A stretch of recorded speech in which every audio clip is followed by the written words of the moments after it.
Emmanuel vai trabalhar nesse capítulo sobre responsabilidade afetiva e compromisso afetivo, um grande fato que nós conhecemos aí sobre os estelionatários do amor.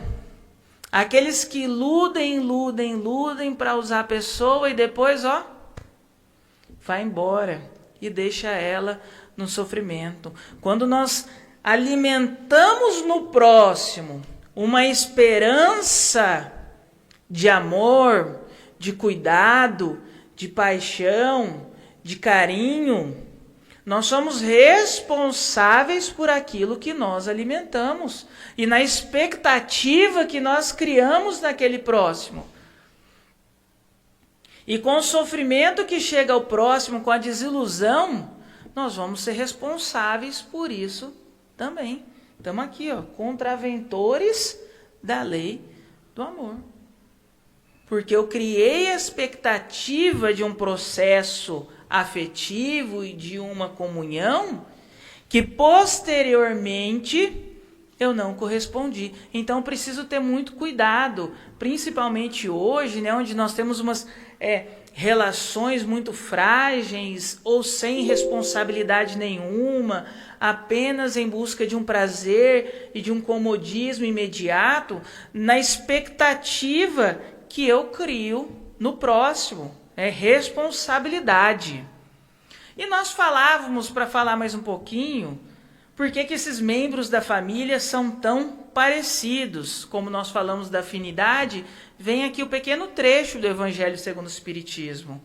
Os espíritos que a analogia dos gostos, a identidade do progresso moral e a afeição induzem a reunir-se e formam famílias. Esses mesmos espíritos, em suas migrações terrenas, se buscam para se agruparem como fazem no espaço, originando-se daí as famílias unidas e homogêneas. Eu já volto nisso aqui. Continuando, os laços de sangue não estabelecem necessariamente vínculo entre os espíritos. O corpo procede do corpo, mas o espírito não procede do espírito, porque o espírito já existia antes da formação do corpo. Então vamos voltar aqui para a gente falar primeiro sobre isso. Olha só, o que é aquela sintonia que nós falamos? Identidade do progresso moral, analogia do gosto e afeições. Então nós encontramos, assim, nossa, como aquela família é boa, né? Todo mundo ali está propenso ao bem, está executando bem, está trabalhando no mesmo propósito. Por quê? Estão dentro do mesmo progresso moral, os espíritos que se reuniram ali. Da mesma forma, o contrário. Nós encontramos famílias e grupos familiares num processo de baixa vibração moral. Olha, coitado, meu Deus, aquela família, todo mundo ali, né, envolvido às vezes com alguma atividade criminosa, delituosa, ou de baixa prospecção moral. Por quê? Porque os espíritos reunidos estão dentro do mesmo progresso moral. E alguém vai me dizer assim ainda: Luiz, mas há uma exceção. Com certeza há.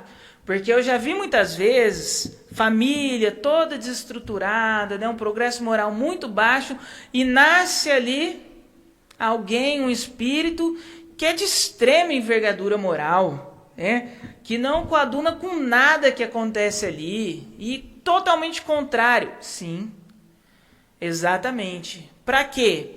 Para ser o exemplo daquela família, para ver se elevam consigo aqueles que estão num progresso moral mais baixo.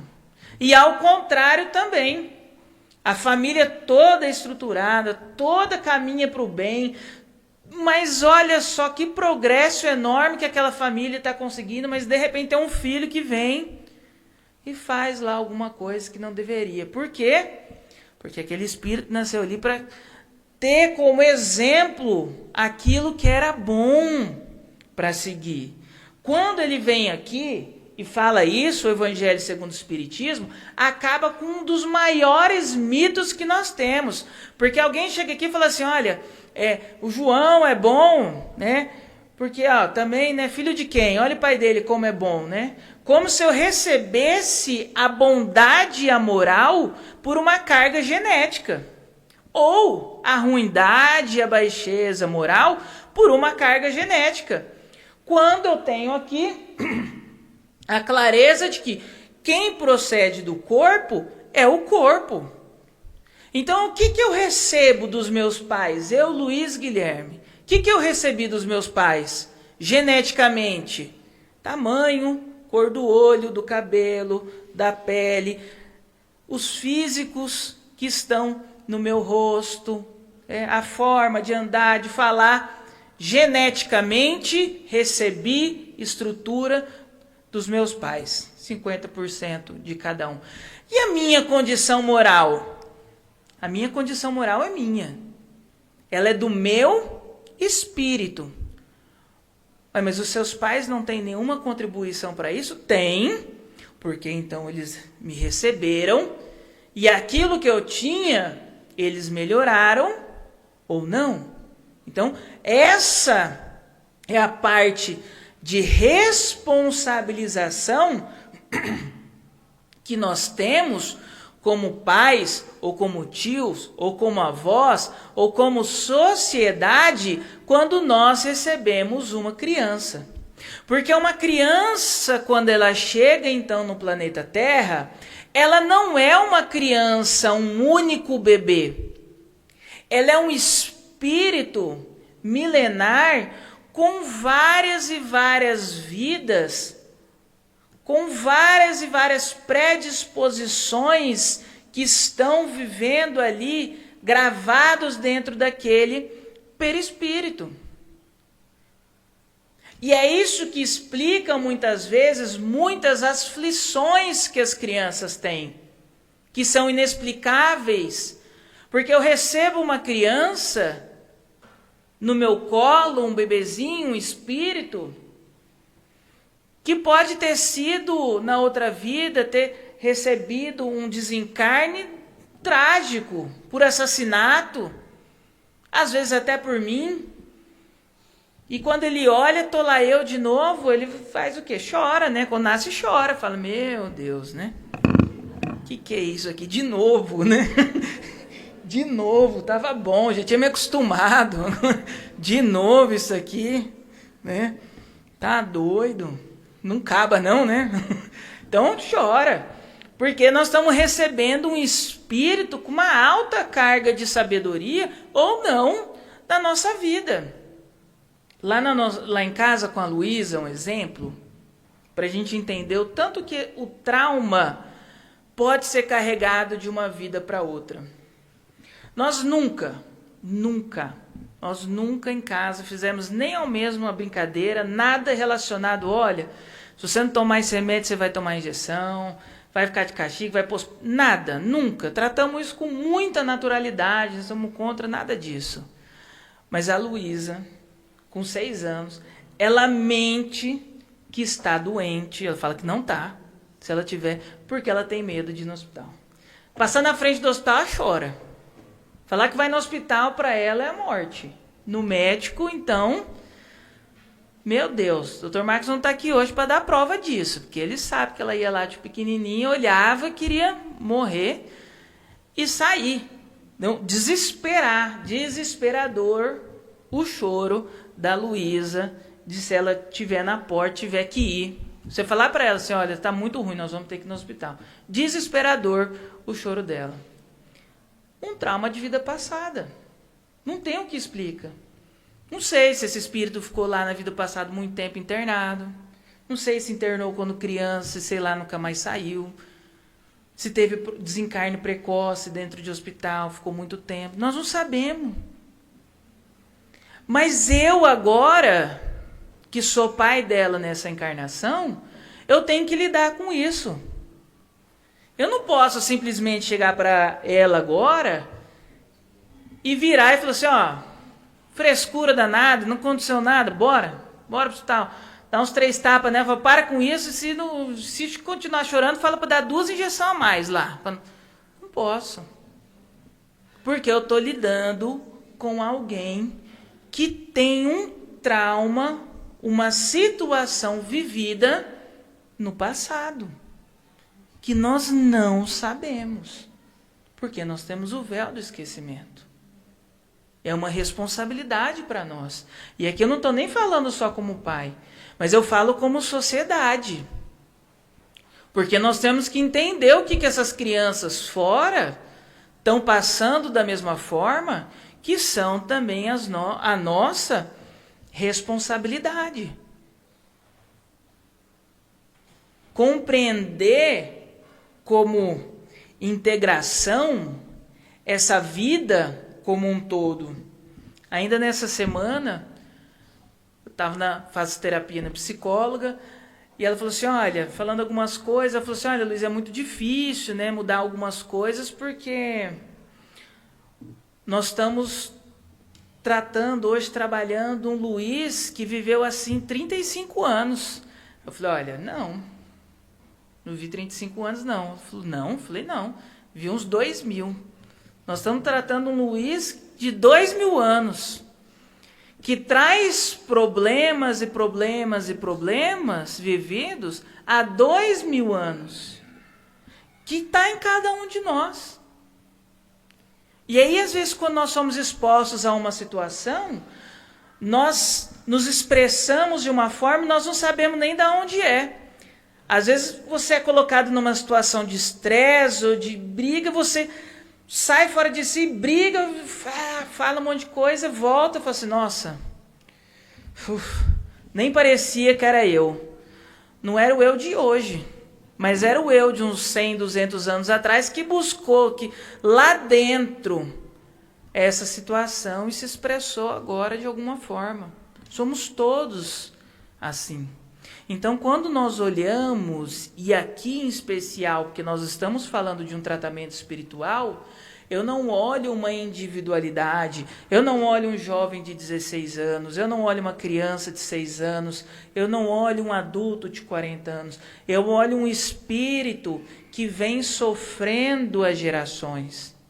Em especial, nós colocamos as crianças, porque as crianças, elas têm a tendência, pela idade, de sofrer mais do que nós sofremos. Quem aqui conhece alguma criança que tem algum medo? Quase todo mundo, né? Quase todo mundo conhece uma criança que tem algum medo. Principalmente quando pequena, não é? Tem medo de escuro, tem medo de monstro, não quer ficar sozinha. Pai, pelo amor de Deus, dorme aqui comigo hoje, que eu tô com medo. E isso e aquilo. E às vezes a gente fala o quê? Dorme logo, menino. Vai, fecha o olho, dorme. Cansado, faz um monte de coisa, dormir. A obra de André Luiz vai falar para nós que o reencarne de um espírito começa no momento da concepção. Concepção, ponto. O espírito se instala lá. Inicia-se na concepção e finaliza aos 7 anos. Isso quer dizer que a criança entre os 0 aos 7 anos, como espírito, ela transita dentro dela e da sua memória a vida de hoje com a vida passada. Por isso, talvez muito de nós aqui já tenha acontecido esse fato, né? Fala assim, nossa, meu Deus, meu filho é especial. Porque, olha, ele olhou para uma tia minha e disse, tia, na vida passada você matou minha mãe. Né? Olha só. O outro fala assim, nossa, meu filho falou que na vida passada eu fui a enfermeira que cuidou dele na guerra. Meu Deus, esse menino é o novo Chico Xavier. Não é. Tá bom? Não é. Pode acalmar, só um pouquinho. Por que não é? Ele só está lembrando. Se você falar com ele ao longo da vida depois, você lembra disso? Você lembra quando eu fui sua enfermeira lá? Não, tá doido? Enfermeira minha? Não. É porque ele está lá e cá ainda. Muitas crianças olham para o pai e para a mãe que corre. Ué, que Deus é esse? Esse aqui me matou na vida passada, agora me botou aqui com ele de novo. Será que ele está sabendo disso? Né? Não quer o contato, porque está lá e cá. Mediunidade desenvolvida, tem medo, porque vê o espírito. Não sabe ao certo o que é, mas vê. Então é muito comum, nessa época, a gente vê a criança que chega aqui no centro espírita com muito problema desse relacionado.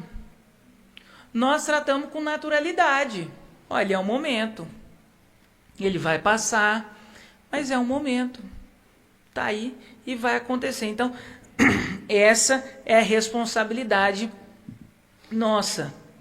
Não é o pai que cria o espírito de seu filho. Apenas lhe fornece o invólucro corpóreo, cumprindo-lhe, no entanto, auxiliar o desenvolvimento intelectual e moral do filho para fazê-lo progredir. Então, essa é a nossa maior responsabilidade.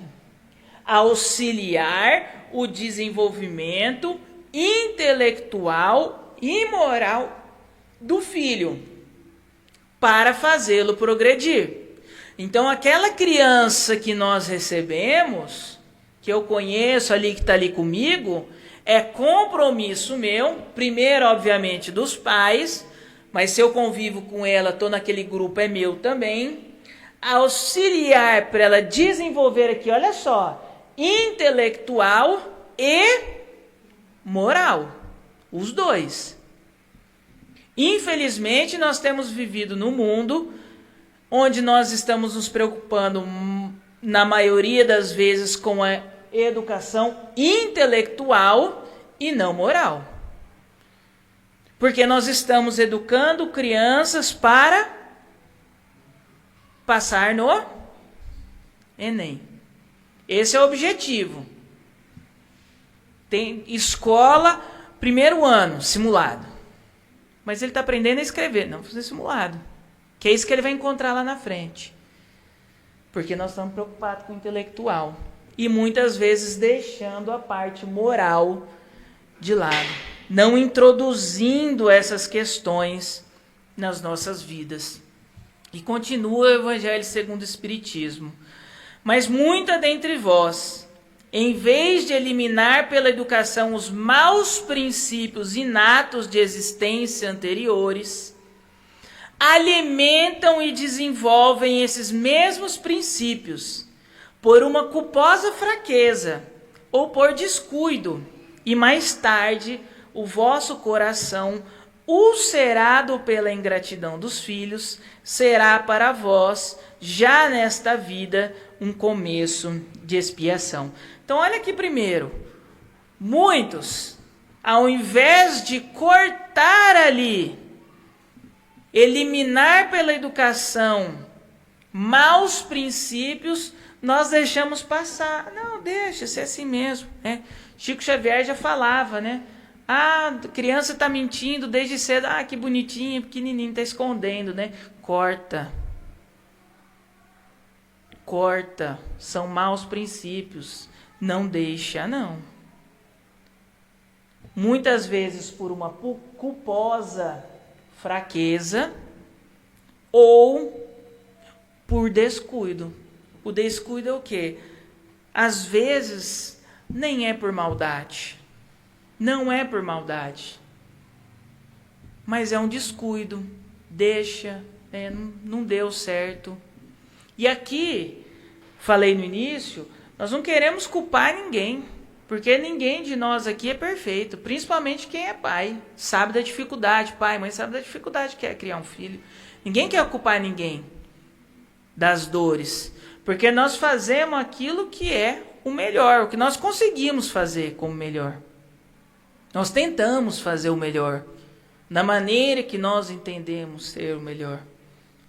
Mas às vezes descuidamos. É um trabalho atento, né?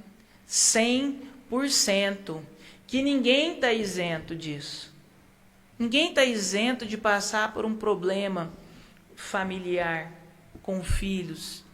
relacionado muitas vezes pode falar até uma drogadição, que é uma tristeza, uma dificuldade enorme na vida, mas ninguém está isento. Nós temos pessoas, está aqui.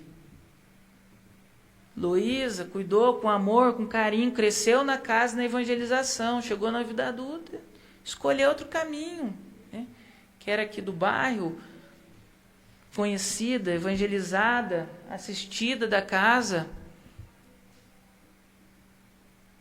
Então nós não podemos culpar as pessoas pelas escolhas também do livre-arbítrio. Porque um dia eu fui fazer uma palestra sobre isso, e falando da responsabilidade dos pais, uma pessoa me chamou e falou assim, olha, eu me senti muito mal, porque está falando sobre a responsabilidade dos pais, e o meu filho é usuário de droga, né?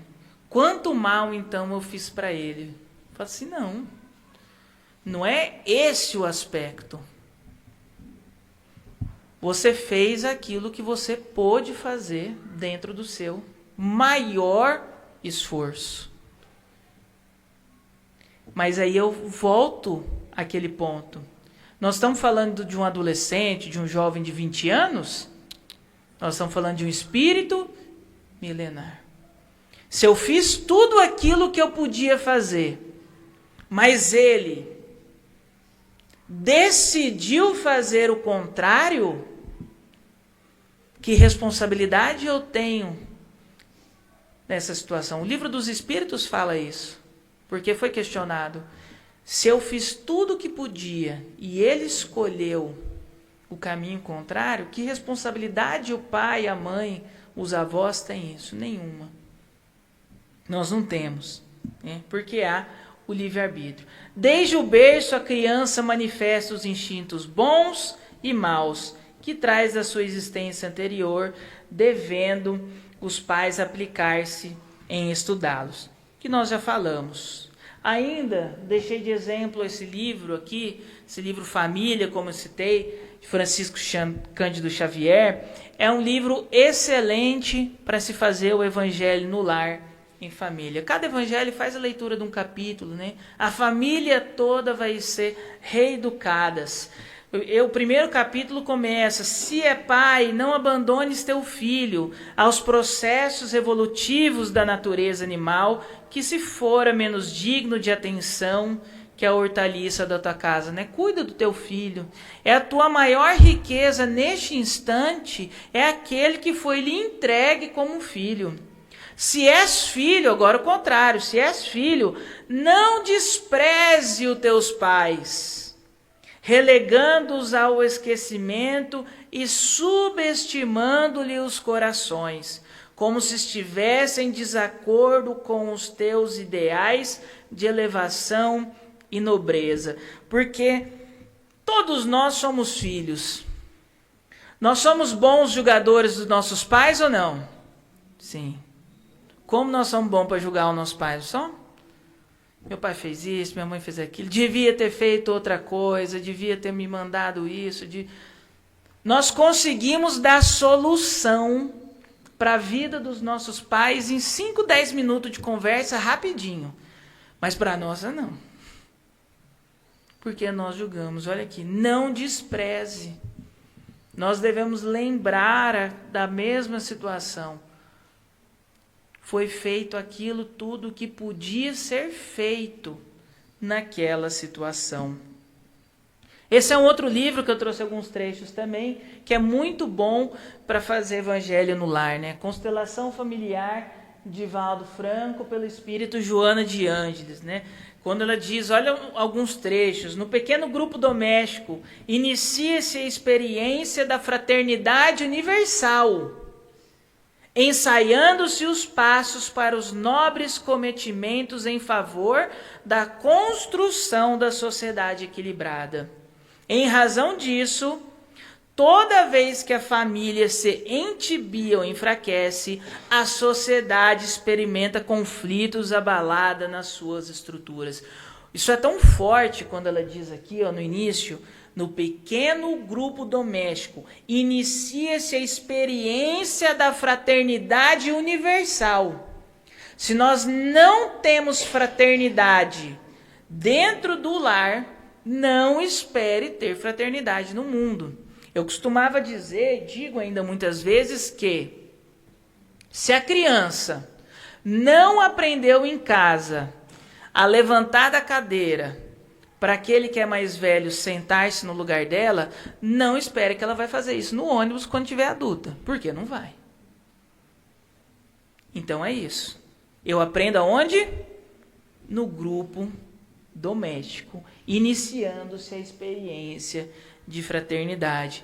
Então essa faz parte. Lembra lá no início, quando nós colocamos que no Livro dos Espíritos diz que nós evoluímos em contato com os vícios um dos outros?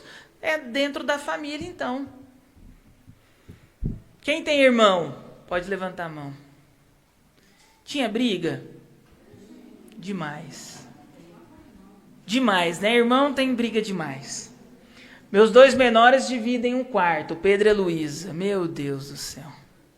Eu já falei que eu vou construir um muro lá e chamar faixa de Gaza. Porque o que eles brigam entre eles na cama um do outro lá é assim. Um quer dormir com a porta fechada que gosta tudo escuro. A outra quer dormir com a porta aberta que gosta de claro para dormir. Isso é um problema. Isso é um problema que eles têm que enfrentar no grupo doméstico para eles conseguirem ter fraternidade na vida. Para na hora que lá no trabalho alguém falar alguma coisa, você fala assim, não, isso aí é pouco, meu Deus, que eu passei com uma muito pior. Isso aqui que essa colega de trabalho fez, esquece, releva.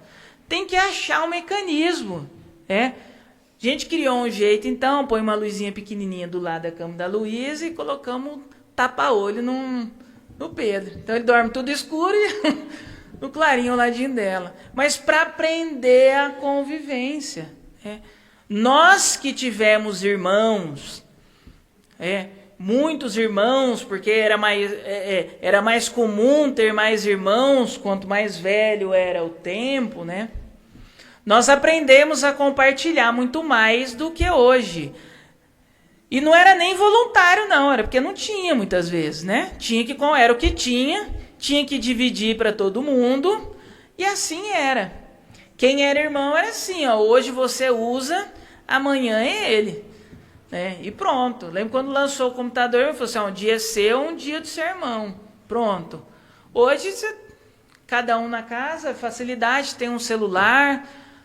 Lá em casa eu tenho um computador, o Tony tem outra, a Bia tem outro para o estudo. Então as facilidades vão nos trazendo para uma individualidade onde nós estamos aqui aprendendo a ser indivíduos em que nós nem queremos mais conviver com o outro. Quanto mais longe o outro tiver, melhor.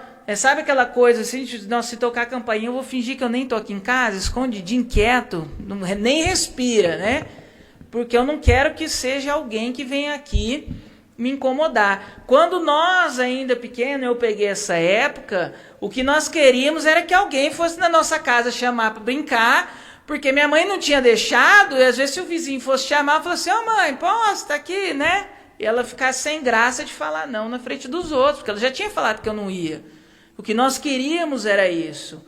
Então, nós tínhamos a intenção de uma interação social, que nós vemos pouco dentro dessa relação, dentro de uma individualidade em que eu não me preocupo. E isso começa no grupo doméstico, tá? Que sou Joana de antes, não sou eu que estou falando. Se eu não começar a trabalhar dentro do meu grupo doméstico de forma proposital essa fraternidade entre aqueles que estão vivendo, eu não consigo experienciar depois uma fraternidade universal.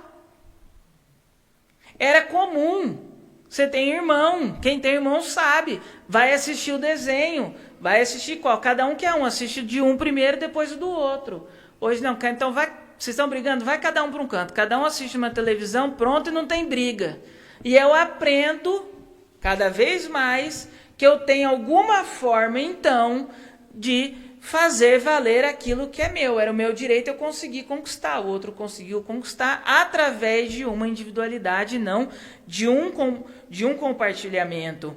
A família é permanente oficina onde se cadeiam os sentimentos e as emoções, dando-lhes a direção correta e a orientação segura para os empreendimentos. Então, somos nós em casa que vamos direcionar. Nós não podemos esperar esses direcionamentos da escola, do grupo religioso. Se não for uma parada para olhar e direcionar, nós vamos viver uma desordem social. A criança é argila moldável, aguardando as mãos do diligente oleiro, que lhe dará forma e conteúdo. Esse oleiro hábil é o educador, que deve modelar o ser social digno, de forma que possa constituir a sociedade harmônica. Nós começamos por aqui, né? Traga a sua criança, traga o seu jovem, traga aquele que você conhece, para ter uma educação moral também, que é importante. Educar também é educar-se. Essa aqui, Joana de Ângeles, pegou pesado para nós, viu? Educar é também educar-se. Quem não é educado está impossibilitado de educar. Porquanto os seus serão exemplos negativos, que perturbarão a acuidade de observação dos discípulos, sempre atentos, especialmente ao descumprimento dos códigos de valores que lhes são apresentados. Não adianta nada eu falar para o meu filho assim, não joga lixo na rua, se eu jogo. Filho, você tem que ler, que é importante para a sua formação. Mas eu não leio. É o exemplo. Porque ele olha e fala assim, meu pai fala que eu tenho que ler, que é importante, que é bom. Mas primeiro, na hora que eu começo a ler, parece que é meio chato, porque me dá sono, me cansa. Ele me manda ler e vai assistir televisão. Não está lendo. Não tem... Então, eu acho que na verdade é meio chato ler. Então, também não quero não. Só vou ler ou leio por obrigação, que tem que fazer, dou uma fingida, dou uma enrolada, mas querer eu não quero. Porque não me parece que é bom. Não me parece que é legal. Minha mãe sabe disso, posso falar tranquilamente aqui, mas quando eu era pequeno, ela me levava para evangelização assim. Ela ia lá, me levava, parava na porta, a gente descia e ia embora. Eu não queria ficar, ué, se ela não ia ficar... Ué, isso é bom, por que ela não fica? Não é? Então, ela sabe disso. Hoje ela fala, é verdade. Tá certo. Eu não sabia, não tinha essa visão. Mas se nós temos agora, se eu quero que meu filho venha, eu tenho que trazer. Não é só falar, você tem que ir, você precisa. Não, quem tem que trazer sou eu. Eu que tenho que vir primeiro para que ele, então, venha. Educar é também educar-se. Opa, não posso fazer isso aqui não, porque agora estão me observando, se eu quero que ele seja diferente. Vai ser porque há uma enorme tendência da repetição de ações, né? Os filhos quase sempre programados como fazendo parte da organização familiar tornam-se adornos para exibição aos amigos ou garantia para o bom e egoístico direcionamento das heranças materiais. Quando a morte arrebatar os genitores, preparados ou não para o grande além. Então, nós torna adorno, né? Olha, meu filho, coisa linda, né? Faz tudo aqui, pinta bem, escreve bem, faz tudo, é maravilhoso. Olha, eu faço para ele uma educação para que ele torne um adorno para exibição, para exibir ele, né? Às vezes o filho nem quer, fala assim, nossa, lá vem meu pai de novo com isso, né? Fica lá falando, chega lá, fala aí, fala 4 vezes 4, ele, 16, morrendo de vergonha, porque não quer, né? E o pai, aí, tá vendo? 5 anos sabe trabalhar todinho. Menino é um gênio. Novo Einstein, escreve o que eu tô falando, é esse menino. E o menino às vezes nem quer isso, quer brincar, né? E é forçado a levar para ter esse exibicionismo, né? Em era de rede social, então, que nós estamos vivendo, muito mais, né? Porque eu preciso provar o sucesso. Se não for o meu, tem que ser o dele, então, né? De qualquer forma, eu tenho que alcançar alguma coisa. E olha aqui a questão 208, já caminhando para a parte final, né, que estamos em cima da hora. Nenhuma influência exercem os espíritos dos pais sobre o filho depois do nascimento desse? Pergunta Kardec. E diz os espíritos, ao contrário. Bem grande influência exercem. Conforme já dissemos, os espíritos têm que contribuir para o progresso um dos outros. Pois bem, os espíritos dos pais têm por missão desenvolver a dos seus filhos, pela educação. Constitui-lhes isso uma tarefa, tornar-se-ão culpados, se vierem a falir no seu desempenho. Então, aquilo que nós conversamos. Se eu vier a falir no meu desempenho, pela displicência, né, se eu não conduzir corretamente aquele meu papel. Agora, se eu fizer, não. E para finalizar, nós finalizamos com essa parte de Joana de antes desse livro.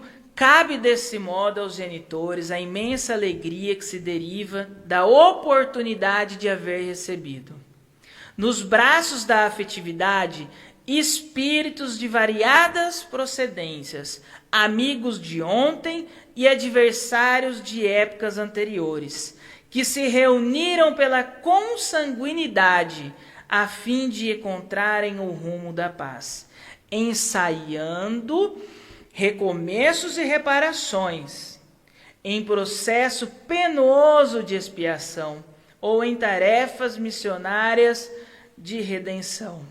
Então, é nosso dever pegar esses espíritos que estão conosco, como crianças, como pequenos, e direcionar, porque esses espíritos que estão junto conosco, que são irmãos, também podem ser, que como dissem, adversário de épocas anteriores. E agora nós temos que conduzi-los ao bem. Quando eu chamo atenção, quando eu falo variadas vezes aqui no salão sobre a importância de nós trazermos o núcleo familiar para a casa espírita, os filhos jovens para a juventude, as crianças para a evangelização, é para que eles cresçam também com esses mesmos valores que vocês estão crescendo dentro de vocês com o ensino espírita.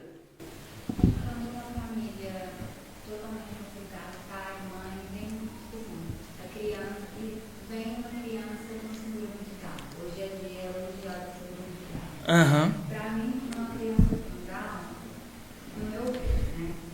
Todos os que eu conheço até hoje, parece que são crianças que já vão preparadas, porque eles vêm se progredir em todo e qualquer, no meu ponto de vista, sem interesse financeiro, eles não ter esse interesse financeiro, de nada, porque parece que eles só querem te dar carinho e amor. Só que os pais, eles vão ter essa missão de criá-los a vida inteira. Certo. Né? Por mais que eles queiram, né? E que por muito, graças a Deus, hoje, né? Muitos deles estudam, são alfabetizados, eles já trabalham, mas casam, tudo, mas eles vão ter os pais eles vão ter que criar, né? Eles vão ter que ter esse núcleo familiar, esse amparo até a velhice. Qual seria a missão desses pais? Porque eu acho que isso seria uma missão, eu não sei se seria maior do que a nossa, eu não sei se seria isso que ele fala, mas parece que é uma carga um pouquinho maior. Né? Bom, aí nós vamos entrar assim, numa esfera um pouco de suposições, por não saber o passado, mas dá para a gente responder de forma genérica, certo? Hoje é o dia de conscientização da síndrome de Down, certo? Aquele que tem a síndrome. E eu falo muito também pela minha experiência, porque meu filho Pedro, a maioria sabe, ele é autista. Então, a nossa preocupação sempre é direcionar para o bem e para que ele consiga ter uma funcionalidade. Então, existe uma preocupação eterna, né? Será que se ele for numa faculdade longe da gente, ele vai conseguir estudar? Porque hoje ele não consegue ir num passeio da escola sem que alguém de nós vai, porque ele tem medo, ele não vai, foge da rotina, ele não sai. de lá. Então, será que ele vai conseguir fazer isso? Nós não sabemos. Né? Será que ele vai conseguir se alimentar fora? Será que ele não consegue hoje comer em restaurante direito? Não vai. Então, nós não sabemos. É uma preocupação constante. Mas isso faz parte do quê? De 2 pontos. Primeiro, obviamente, uma criança que está dentro de uma condição especial, qualquer que seja ela passa por essa condição por 2 motivos, tá? Por 2. Porque a gente sempre olha, discutimos muito lá no ESD, essas questões. A gente sempre olha, a maioria das vezes, por um viés negativo, né? É especial, tá passando por problemas porque foi uma pessoa muito mal no passado, tá, não sei o quê. Pode ser? Pode. Mas tem um segundo motivo. Pode ser um espírito que vem em missão, que escolheu essa condição para evoluir mais rápido ou para ensinar os pais algo que é necessário aqueles pais ser ensinado com isso. Né? Então, nós não vamos falar assim que nós temos uma missão especial, porque todos, pelo menos eu busco esse sentido, porque todos nós temos as nossas cargas de dificuldades. Obviamente, quem tem uma criança em condição especial tem uma carguinha mais para ser carregada. Esse é o motivo de nós termos leis específicas que dão certos privilégios, né, para esse grupo de pessoas, porque a carga emocional, social, familiar é muito maior, então nós temos uma outra forma de compensar. Mas não é matemático dentro do mundo espiritual. Então há várias possibilidades nesse sentido. O que nós sabemos é que aquela família que recebe essa condição tem um compromisso a cumprir. Seja ele por uma expiação, ou seja ele por uma missão naquele instante, para que aquele grupo familiar faça progressão mais rápido. Porque isso é fato e óbvio. Quem está numa condição dessa sofre mais por ter essa carga mais, com certeza. Tá certo? Então, são situações como essa que nós buscamos discutir. E essa pergunta é uma pergunta que criança daqui faz na evangelização, com 5 ou 6 anos. Que fala coisas para nós que nós desacreditamos quando ela vem aqui estudar. Que conta coisa para nós, né, para as evangelizadoras, que nós acreditamos, além de construir a oportunidade de uma família saudável. Agora, para finalizar de verdade, senão Joana não me chama mais, nunca mais, né? Mas é porque eu lembrei de um fato, Joana, que é muito importante. Nós temos aquele filósofo Pondé, que ele diz o seguinte: independente se Deus existe ou não, ele é um filósofo, ele falou assim, o templo religioso é muito importante para a sociedade. Por quê? Porque a família vai para lá, ela cria amigos, já começa na casa do outro, e tem uma relação de confiança. Então aquele que já estava depressivo já não está mais, aquele que não conhecia ninguém agora conhece, aquele que estava solteiro casa. Por quê? Porque eu tenho um ato social que acontece dentro dessa casa. O Pedro vai fazer 8 anos, o Murilo do Jonathan fez 9 em janeiro. Eles cresceram junto, estão crescendo junto dentro dessa casa. Aqui, no aniversário, se encontrando na rua, estão crescendo dentro da casa, de uma forma, uma amizade, que na hora que ele está lá na rua, com 18, 20 anos, se eu encontro o Murilo lá está fazendo o que não deve, eu falo assim, opa, vem cá, rapaz. Seu pai está sabendo que você está fazendo isso aqui? Vamos para lá. Porque ele construiu a relação saudável. Nós temos as 2 meninas que estavam aqui, a Samara e a Bia. Estão nessa evangelização desde quando? 2, 3 anos? Construindo essa relação que sobe. A Mariane, que está aqui, a coordenadora da mocidade. Chegou aqui na casa há mais de 10 anos, era jovenzinha, nossa, ali na evangelização, não era nem na juventude ainda, era lá na evangelização. Então vai construindo uma relação saudável que é aquilo que eu quero que traga para minha família, que vai fazer a diferença para minha família. Então, esse é o objetivo do núcleo familiar, que nós temos um congresso falando sobre família hoje, em relação que nós temos que trabalhar. Então, essa era a mensagem para nós. Desculpe pelo excesso aí no horário, porque o tema realmente é um tema muito importante para ser discutido e refletido por nós. Uma boa noite a todos. Uma palestra que ele deu para nós. E agradecer a presença dos jovens aqui na palestra. Acho que é a primeira vez, assim, né? Primeira vez os jovens juntos. É muito gratificante como coordenadora vê-los aqui. E eu queria chamar a Nicole para fazer a oração no encerramento.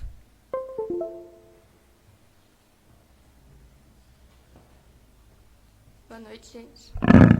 Peraí que eu não tenho tamanho, gente. Vamos todos fechar nossos olhos, elevar nossos pensamentos, agradecer por mais esse conhecimento que tivemos nessa noite, pedir que os espíritos de luz nos acompanhem durante mais essa semana e agradecer por todos os ensinamentos que temos. Que assim seja.